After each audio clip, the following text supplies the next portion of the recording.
Growing up around here, we were taught that being number one is what mattered the most, and number two just isn't relevant.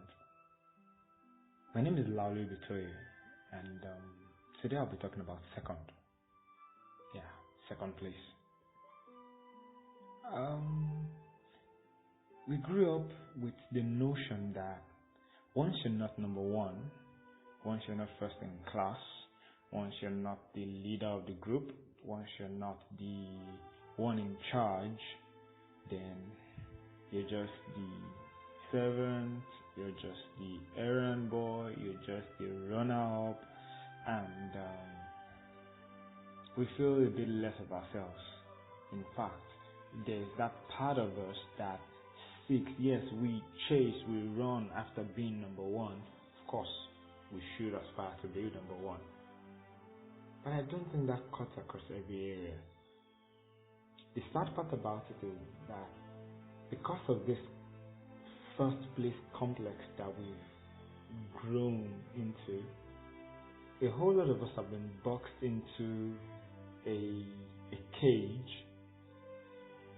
We've imprisoned ourselves in that box of expectations that we just have to be number one. We have to be the one in the forefront. Hold your horses. I know you're already raising your eyebrows, but hear me out first. The truth of the matter is, we can't all be number one. We can't all be in charge. I'm not talking about positions here. Of course, someone has to come first, someone has to come second and third and all the rest like that. Someone has to come last, in fact.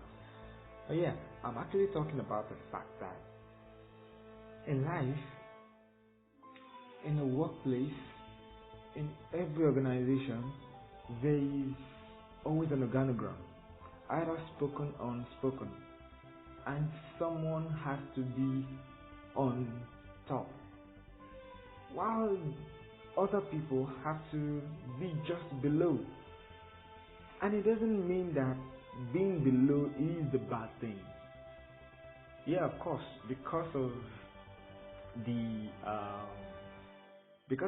how leadership has been portrayed in our environment around here, it seems almost as if you're not the one on top, then you have no relevance. But that's really not how it is. Let's shift our focus from what our environment has taught us and actually look at ourselves, because this first place complex, it's really killing a lot of potentials. It's really putting us in a box that we do not deserve. I'll show you an example. Back in school, I remember that my friend, he was the go-getter. He constantly pushed the limit. He dared projector I could only dream of. And back then, yes, I had the zeal and all of that, but I never had the courage to actually to go as far as he did, organizing a program on campus and even getting a major hall on campus for it. I envied him. I wanted to do, but I didn't have the courage. But what I did have was enough strength to back up someone who did. And in fact, I look back now, if I had been the one in charge of that project, it may never have come to see the light of day. Not because I wasn't good, not because I didn't know what to say, not because I was shy, but because I just didn't have what it takes to actually be the one leading that project. So with my friend leading the project, I could give my all as the supporting striker. I could be the best me. I could be the best use to him, just supporting from the rear. Wherever help was needed, wherever support was needed, wherever ideas were needed, wherever something was needed to be done, I was there. And that was the best way I could actually be of use. Not just be of use, that was the best way I could be fulfilled at that point. If I had been number one, the entire team would have failed. Absolutely. Now, it doesn't undermine the fact that I am good at what I do. It just says that I will be the best me at number 2 than I would be at number 1. And largely because of the first place complex, we have a lot of incompetent people, or, pardon me, not necessarily incompetent. Let's say we have a lot of people who they are better number 2s than number 1.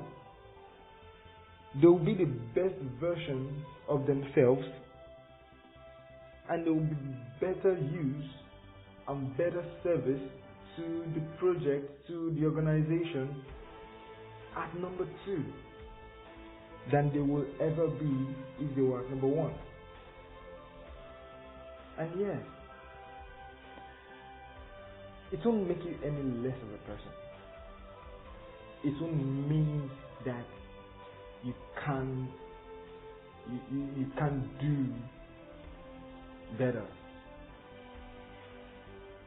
So, if what it will take for you to be the best version of yourself is for you to be at number 2, be at number 2 and be the best you can be. Give it your best shot. Let no one else be able to do number 2 like you will. And you know the interesting thing, there are so many number 1s that will never be as effective as they are without the right number 2s. There is no number 1 without a number 2. The number 2, yes, unseen, unspoken. The number 2s are usually in the back seat. They're usually at the backstage. No one ever sees them. Usually they go unnoticed, unacknowledged. But they are still as relevant and even most times more potent than number 1. So it's painful to see people who can actually be better, who can be more than they are doing at number 2 than they will ever be at number 1. But sadly, it's painful, it's tough to actually relinquish the power and deliberately, decidedly, for the sake of your fulfillment, for the sake of your accomplishment, decide to stay at number 2. It doesn't mean you're any less.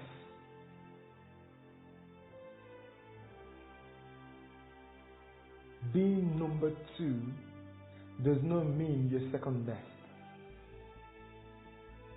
It does not mean you're second best. So if you would be honest with yourself, would you do better at number 1 or at number 2?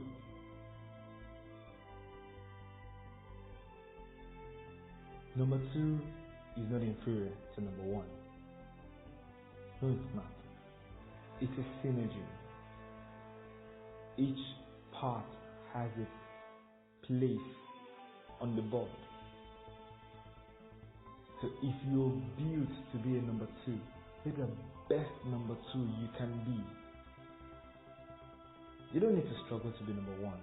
You will get there. In fact, the best route for you to get to number 1 is to be the best number 2 you can be.